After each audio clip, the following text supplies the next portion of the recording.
దేహమే శ్రీచక్రం. కూర్చుంటే ఒక మేరు స్వరూపం. మనం బాస్పెట్ వేసి కూర్చుంటే మన దేహమే ఒక మేరు యొక్క స్వరూపము. అందుకని అటువంటి శ్రీచక్రంలో ఈ పుస్తకంలో 70వ పేజీలో 71వ పేజీలో 22వ శ్లోకంలో భవానిత్వాం దాసేమై వితర దుష్టిం సకరుణాం ఇది స్తోతుం వాంఛన్ కథయతి భవానిత్వం మితియం ఇది యః తదైవత్వం తస్మై దిశసి నిజ సాయుజ్య పదవీం ముకుంద బ్రహ్మేంద్ర స్ఫుట మకుట నీరాజిత పదాం. తల్లి భవాని, నీవు నీ దాసుడగు నాపై కరుణయుక్తమైన దృష్టిని ప్రసరింపుమా అని చెప్పుటకు వాంఛగలవాడై ఏ సాధకుడు అట్లు స్తోత్రం చేయదలసిన వాడై నిన్ను గూర్చి భవాని నీవు అను పదాల్ని పలికి వాక్యాన్ని పూర్తి చేయక ముందే మహావిష్ణువు, బ్రహ్మ, దేవేంద్రుడు మొదలగు దేవతలంతా ప్రముఖులు కిరీట మణుల చేత నీరాజనం చేయబడుతున్న నీ పాద పద్మములు గలదైన సాయుధ్య పదవిని వారికి అనుగ్రహించుచున్నావు. అందుకని ఈ శ్రీచక్రం 22వ శ్లోకంలో ఇప్పుడు మనం 5 సెన్సెస్ మీద సాధన చేయాలి. నేర్చే సాధన 5 సెన్సెస్ మీద సాధన చేయాలి. మనం ఈ 5 చక్రాలని ఎలా ప్యూరిఫై చేయొచ్చు, చక్ర శుద్ధి ఎలా చేసుకోవాలి. యోగము అంటే చక్ర శుద్ధి, నాడీ శుద్ధి. ఈ రెండు జరిగితేనే క్రియాయోగం జరుగుతుంది. ఏ యోగమైనా జరుగుతుంది. రాజయోగం కానీ, క్రియాయోగం కానీ, లయయోగం కానీ, హఠయోగం కానీ. ఇలా యోగాలు 4 పేర్లతో ఉన్నాయి. మీరు యోగ ప్రాప్తి ఏది కావాలన్నా మీ దేహం పర్ఫెక్ట్గా ఉండాలి.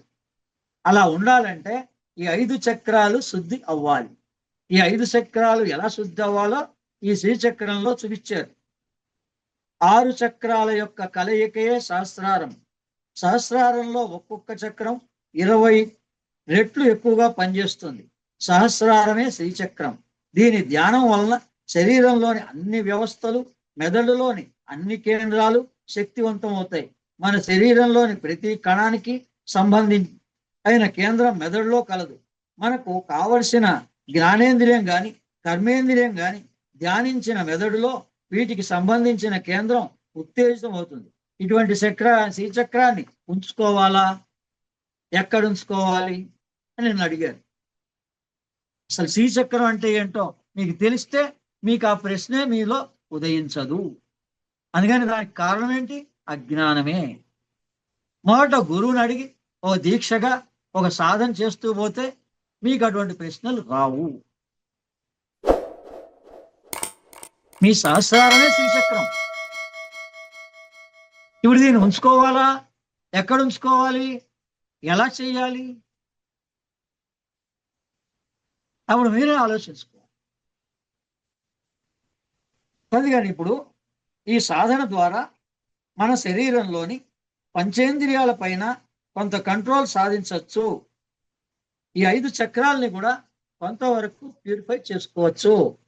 కొంతవరకు మళ్ళీ సపరేట్గా ఒక్కోదానికి మీరు శ్రద్ధ వహించి మీకెక్కడ ఇబ్బంది ఉందో చేసుకోవాలి. కానీ అందరికీ జనరల్గా ఏం సాధన చేయాలండి అంటే మూలాధారం. మూలాధారానికి జ్ఞానేంద్రియం ఏంటండి? ముక్కు. కర్మేంద్రియం ఏంటి? పాదములు. అందుకని ఏం చేయాలి?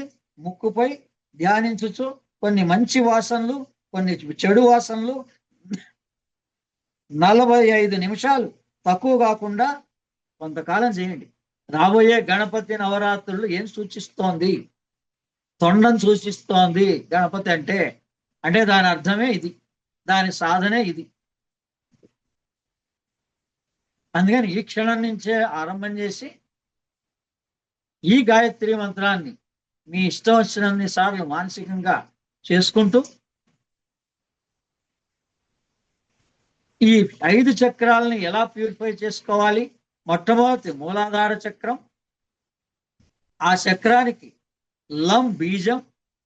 అంటే ఆ లం అనేది ఏ రకంగా రాయబడి ఉంది? ఈ ముక్కు యొక్క చిహ్నమే లం. అందుకని గణపతి ఏం చూపిస్తున్నాడు? తొండాన్ని చూపిస్తున్నాడు. ముక్కుని చూపిస్తున్నాడు. అందుకని ఈ ముక్కు దగ్గర ఏం చేయాలట? మంచి వాసనలు, చెడు వాసనలు 40 నిమిషాలు ధ్యానం చేయండి. కేంద్రం అవుతుంది. తర్వాత స్వాదిష్టాన చక్రానికి జ్ఞాన ఇంద్రియం నాలుక, కర్మేంద్రియం చేతులు. అంటే నాలుకపై కొన్ని మంచి చెడు రుచులపై ధ్యానం చేయండి. రెండో చక్రాన్ని ఎలా క్లీన్ చేసుకోవాలో చెప్పారు కదా. మొట్టమొదట మూలాధార చక్రాన్ని ఈ ముక్కు నాసిక దగ్గర మంచి వాసనలు కొన్ని, చెడు వాసనలు కొన్ని గమనిస్తూ 40 నిమిషాలు సాధన చేయండి, కొంతకాలం పాటు. నెక్స్ట్ స్టేజ్లో స్వాదిష్టాన చక్రం సాధన ఎలా చేయాలంటే, నాలుక మీద మంచి చెడు రుచులు, మీకే రుచి ఇష్టమో, మీకే రుచి ఇష్టం లేదో ఆ రెండిటి మీద ధ్యానం చేయండి. సేమ్ అలాగే 45 నిమిషాలు తక్కువ కాకుండా స్వాదిష్టాన చక్రం ప్యూరిఫికేషన్ కోసం ధ్యానం చేయండి. తర్వాత మణిపూర చక్రం, జ్ఞానేంద్రియం కళ్ళు, కర్మేంద్రియం మలద్వారం. కళ్ళపై కొన్ని మంచి చెడు దృశ్యాల్ని కళ్ళు మూసుకొని చూస్తున్నట్లుగా భావించి ధ్యానం చేయండి. మెదడులో పెడల్లో శక్తివంతం అవుతుంది దీని ద్వారా. ఇంకా తర్వాత అనాహత చక్రం, జ్ఞానేంద్రియం చర్మము, కర్మేంద్రియం జననాంగం. అనాహత చక్రంలోని స్పర్శ, కొన్ని గట్టి వస్తువులు, కొన్ని మెత్త వస్తువులు ధ్యానం చేయండి హార్ట్ సెంటర్లో. మెదడులోని స్పర్శ కేంద్రం శక్తివంతం అవుతుంది దాని ద్వారా. ఇకపోతే విశుద్ధి చక్రం, జ్ఞానేంద్రియం విశుద్ధి చక్రానికి చెవులు, కర్మేంద్రియం పెదవులు. విశుద్ధి చక్రంలో మంచి చెడు శబ్దాలని వింటున్నట్లుగా భావించి 45 నిమిషాలు వినండి. మంచి శబ్దాలు, చెడు శబ్దాలు. ఈ విధంగా పంచేంద్రియాలపై ఆధిపత్యం వస్తుంది. పతంజలి మహర్షి కూడా యోగ సాధన వలన మన మెదడులోని చిత్తవృత్తులు నిరోధించబడును. పతంజలి యోగంలోని చిత్తవృత్తి నిరోధ, దానికి సాధన ఇది. అలా ఒక్క మాట అక్కడ చెప్పారు సూత్రం, దాని సాధన ఇక్కడ చెప్పారు సౌందర్య లహరిలో. అలా ఒకదాని రహస్యం ఇంకో దగ్గర పెడతారు.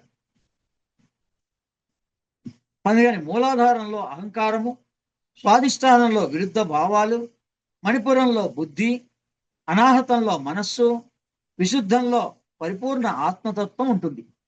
మూలాధార స్వాదిష్టానములందు సెక్స్ సంబంధమైన కర్మలు, మణిపూరములందు అధికార దాహం, అనాహతంలో ఏ పనైనా తక్షణమే ఉద్రేకంతో చేసేయడం, దానివల్ల జీవితం నాశనం చేసుకోవడం. ఇది ఎందుకు జరిగింది? దాని పశ్చాత్తాప పడవలసిన వాడు ఎవరు? ఈ వ్యక్తి. మన ఉద్రేకంలో చేశాం, నష్టపోయినాం. ఇప్పుడు నష్టపోయిన తర్వాత ఎలా ఎలా ఏ దేవత మనని పైకి లేపుతుంది? మీకు యథార్థం తెలిస్తే దాన్ని ఎలా రెక్టిఫై చేసుకోవాలో ఈ సాధనా మార్గం ద్వారా ఆచరించాక, అమ్మవారిని ఆశ్రయిస్తే మీకు దారి చూపిస్తాయి. 12 గంటలే వాటి గురించి ఆలోచించండి. ఏ కర్మ గురించి అయినా 12 గంటలకి మించి అస్సలు ఆలోచించకండి. మీది ఆ సొంత సమయం 12 గంటలు. ఏదో క్రియగా చర్యగా ఆ నలుగురితో ఉన్న సమయంలో కొన్ని గంటలు గడపండి. మెల్లమెల్లగా ఏకాంతంలోకి వెళ్ళిపోండి. హాయిగా నిద్రపోండి 8 గంటలు.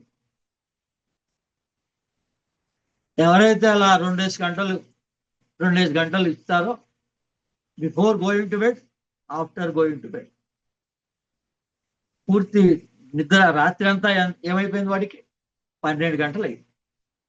అలా జీవితాన్ని సమభాగం చేసుకుంటే శివశక్త్యాయుక్తో ఇది భవతి శక్త ప్రభవితం అంటే అర్థం అది. పగలు రాత్రిని సమదృష్టితో శివదృష్టితో అమ్మవారిని ఈశ్వరుని కూడా సమానంగా, సూర్యుడిని చంద్రుడిని సమానంగా మీరు చూడగలిగితే, పగలు రాత్రిని సమదృష్టితో చూస్తే కర్మ అంతా పగలు, మీ ఆనందం అంతా రాత్రి. నిద్ర లేకపోవడమే రోగానికి కారణం. సమస్యలే ఈ మనస్సులో వెంటాడి ఆలోచనలుగా నిద్ర పోనీయటం లేదు. ఇటువంటి ఆత్మజ్ఞానం పొందండి. అమ్మాయి నేను ఎవరు అని ప్రశ్నించుకోండి. సగం సమస్యలు అని పోతాయి. అసలు సృష్టి లేదు, నీకు జననము లేదు మరణము లేదంటే అర్థం ఏంటి? నీకు ఏ ప్రారంభము లేదయ్యా, ఉందని నువ్వు భ్రమిస్తున్నావు. ఇదేదో తొలగాలి తొలగాలి తొలగాలి అనుకుంటున్నావు. ఇది దొరికితే ఇంకోటి వస్తుంది. అలా తొలగించుకోవద్దు అంటలే. దాని ఎఫర్ట్ ఓన్లీ 12 hours. మీ అవసరాలు, నీడ్స్, మీ సంసారం అంతా మీ మనస్సు సృష్టించింది. మీ ఇష్టం, మునగండి అందులో.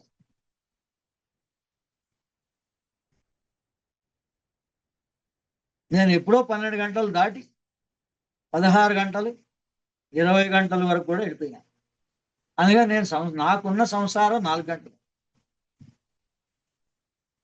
మా గమనించండి, 24 గంటల్లో యోగులకి రాత్రి అంతా యోగులదే, 12 గంటలు వాళ్ళదే. పగలు రాత్రి, రాత్రి పగలు. భగవద్గీతలో చెప్పాడు ఆ రహస్యం. యా నిశా సర్వభూతానాం తస్యాం జాగర్తి సంయమి. యోగి అనేవాడికి పగలు రాత్రిట, రాత్రి పగలట. దాన్ని బట్టి ఆలోచించుకోండి మీరు. నేను యోగిని, అన్ని రకాల యోగాలు ఆచరించా. మొదటి గురువు రాఘవేంద్ర స్వామి లయాయోగం ఆచరించా. హఠయోగం ఒకటి వదిలేసి రాజయోగం, క్రియాయోగం ఆచరించా. మనసుతో చేసేది రాజయోగం.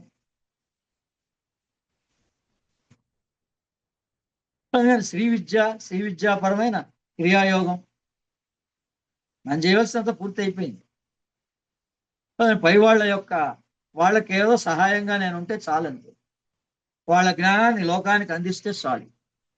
అదే మీరందరూ ధన్యులు. అంతటి జ్ఞానం, ఇటువంటి ఇన్స్టిట్యూషన్ ముందుకు తీసుకెళ్లే అగస్త్య స్పిరిచువల్ ఆర్గనైజేషన్ మొట్టమొదటే వాళ్ళకి కావాల్సిన క్లారిటీ అంతా తలనొప్పులకు కారణం ఉద్రేకంగా మనం అనేక సాధనల్ని, ఇది మనకి ఎంతవరకు పనికొస్తుంది పనికిరాదు, మన తలనొప్పి చేస్తుందా లేదా అని చూడకుండా ఉద్ధృతంగా చేసుకుంటూ వెళ్ళిన కారణంగా పాస్ట్ ఈజ్ డెడ్, వదిలేసేయండి, అయిపోయింది. ఇక నుంచి హాయిగా ఆనందంగా మీ సాధనలు చేయండి. ఈ 5 సాధనలు మీ చక్రాలని శుద్ధిపరుచుకోండి.